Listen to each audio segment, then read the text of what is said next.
Assalamualaikum warahmatullahi wabarakatuh. Pada hari ini kita akan melanjutkan pembahasan tentang akhlak yang mulia. Melanjutkan pembahasan dari kitab Ta'lim Muntahab Ahadits. Jadi akhlak yang mulia bagian keempat. Kita lanjutkan dalam slide berikutnya.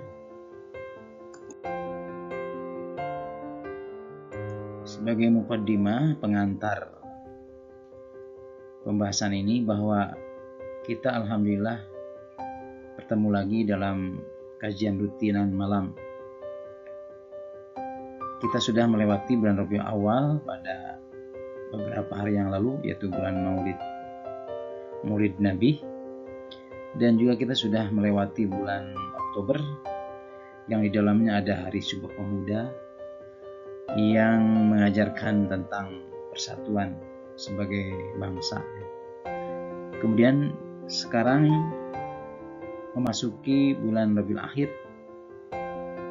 dan memasuki bulan November, bulan yang di dalamnya ada Hari Pahlawan yang mengingatkan kita tentang perjuangan mereka sehingga Indonesia menjadi negara merdeka. Nah, terlepas dari itu semuanya, maka pada hari ini, malam ini, hari Kamis, kita melanjutkan kajian kita terkait dengan pembahasan akhlak yang mulia bagian keempat. Nah, dalam pembahasan sekarang ini ataupun malam ini, maka yang disampaikan adalah sekitar pentingnya tawadhu, rendah hati, kemudian bahayanya sombong, kemudian kecaman kepada orang yang gila hormat. Selanjutnya membahas berdiri karena penghormatan, dan terakhir pentingnya memaafkan. Nah, lebih lanjutnya kita akan mulai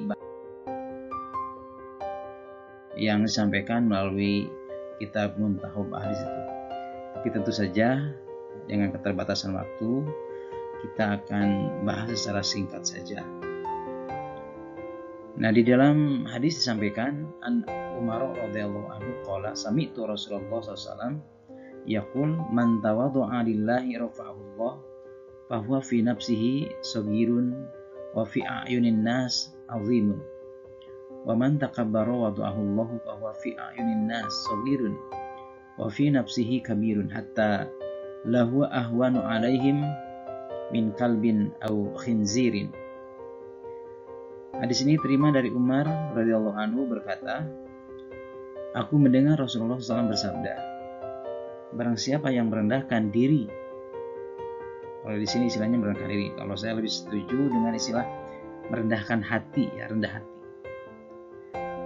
Semata-mata karena Allah, maka Allah akan meninggikan derajatnya sehingga di mata dirinya ia merasa kecil atau rendah.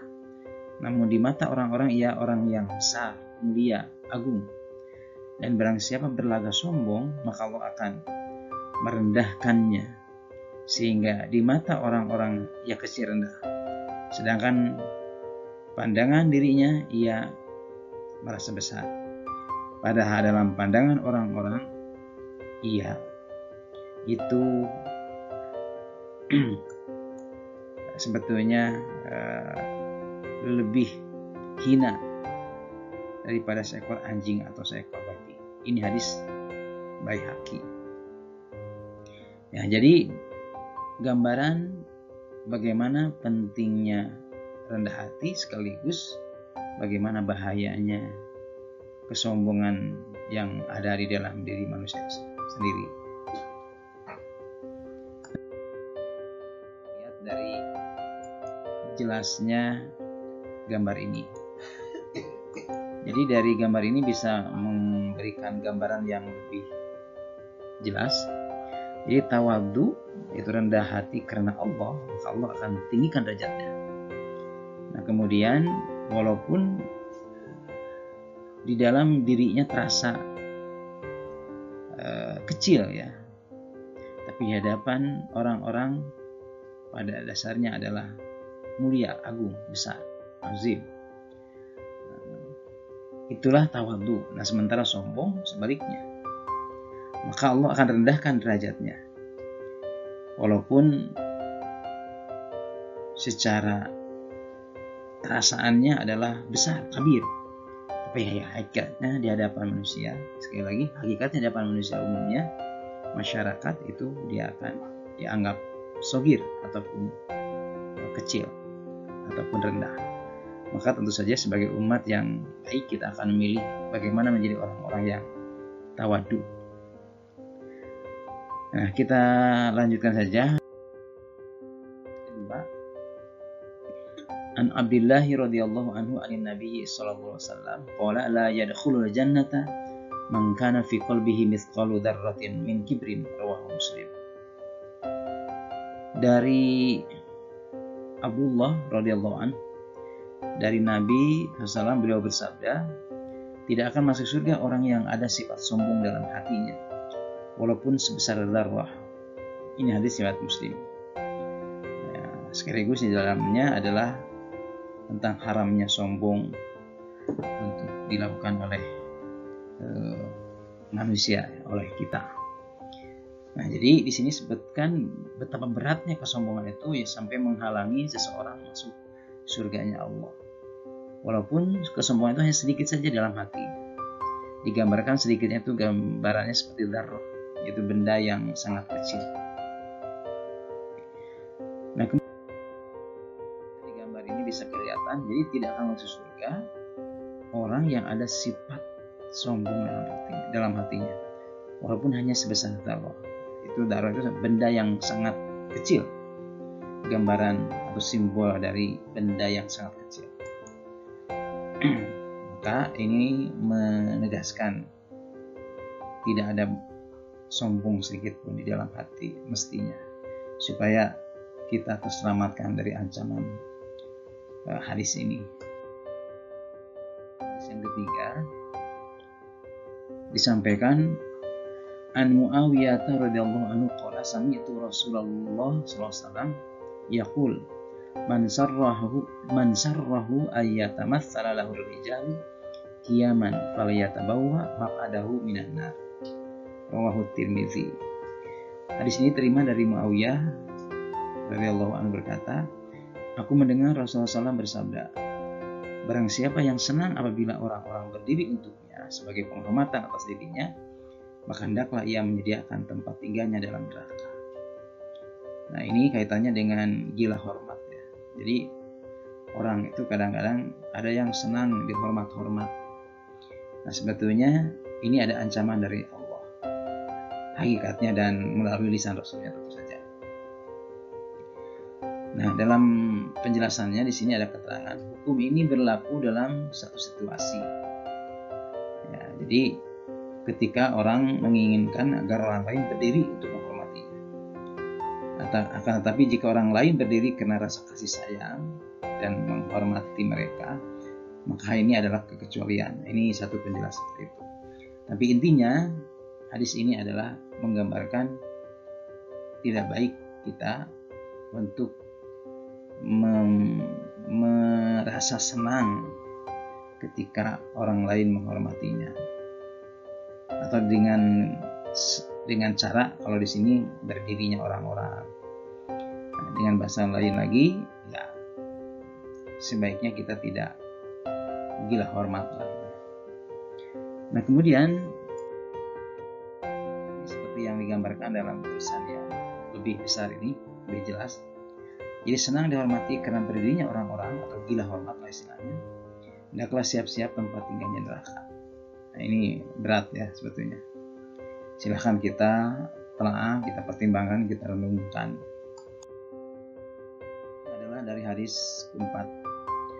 An Anasin radhiyallahu anhu qala lam yakun syakhsun habba ilaihim min Rasulillah sallallahu alaihi wasallam qala wa kanu idza ra'awhu lam yakunu lima ya'lamuna min karahiyatihi lidzalik, rawahu Tirmizi. Hadza hadisun hasanun sahihun gharib. Jadi hadis ini terima dari Anas radhiyallahu anhu. menceritakan tiada seorang yang paling dicintai oleh mereka, maksudnya para sahabat, daripada Rasulullah SAW.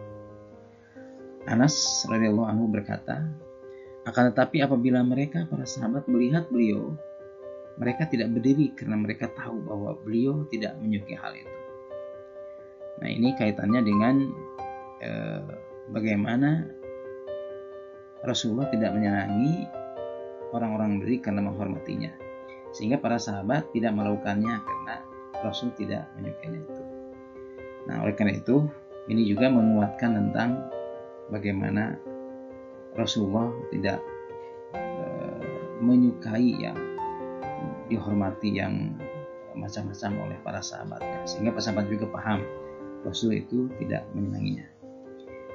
Sehingga ada kesimpulan di sebagian pandangan, hadis ini menggambarkan kalau berdiri dalam rangka menghormati itu dianggapnya makruh ataupun tidak disukai oleh agama. Di sini dalam tadabbur hadis keempat ini, Rasul tidak menyukai orang-orang yang berdiri karena menghormatinya.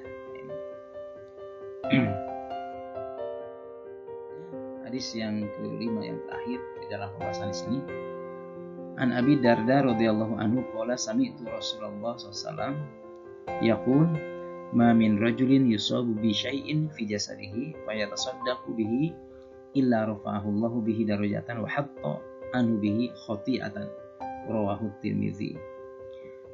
Dari Abu Darda radhiyallahu anhu berkata, aku mendengar Rasulullah SAW bersabda, tiadalah seorang yang disakiti badannya oleh orang lain, lalu ia bersedekah karenanya memaafkannya, melainkan Allah menaikkan derajatnya satu tingkat dan menghapuskan darinya kesalahan. Ini hadis riwayat Tirmizi. Jadi disinilah pentingnya memaafkan orang lain, walaupun badannya disakitinya, tapi karena ingin bersedekah melalui memaafkan, dia lakukan maafnya itu dalam rangka mencari ridha Allah Ta'ala. Nah, ini pentingnya memaafkan kesalahan orang lain, apalagi kalau hanya sekedar kata-kata fisik saja diganggu, disakiti, itu memaafkannya. Nah, penjelasan hadis kelima ini, maksud hadis ini adalah apabila seorang melakukan suatu tindakan jinayah atau jinayah, perbuatan yang mengakibatkan badan orang lain terluka, lalu orang yang terluka itu memaafkan semata-mata karena Allah, maka ia akan memperoleh pahala seperti yang disebutkan dalam hadis di atas. Jadi akan diberikan oleh Allah, dinaikkan derajatnya. Dan ini sebuah ajaran bagaimana kita senang memaafkan orang lain. Seperti banyak dalam ayat Al-Quran tentang pentingnya memaafkan, bahkan disebutkan sebagai salah satu indikator orang yang bertakwa. Jadi tadaburnya hadis kelima ini, memaafkan kesalahan orang itu nantinya Allah akan menaikkan derajatnya dan menghapus darinya satu kesalahan. Dari bahasan beberapa di sini ada 5 hadis. Kita penting berupaya terus meningkatkan kualitas akhlak sehari-hari. Di antara akhlak yang perlu kita perbaiki antara lain sifat tawadu, rendah hati, menghindari sifat sombong atau takabur, tidak gila hormat ya, ataupun senang berlebihan atas penghormatan orang lain, menghindari yang sekiranya mendatangkan murka Allah, kemudian senang melakukan kesalahan orang lain. Nah, ini kesimpulannya kurang lebih seperti ini. Untuk khotimah, semoga kita tidak henti-hentinya berupaya untuk meningkatkan kualitas sikap hidup kita melalui ajaran dan akhlak Rasulullah SAW. Amin ya Allah ya Amin. Dan kita akhiri dengan kurang lebihnya maaf. Kita akhiri dengan doa kifaratul majlis. Subhanakallahumma bihamdika asyhadu an la ilaha illa anta astaghfiruka wa atubu ilaik. Wassalamualaikum warahmatullahi wabarakatuh.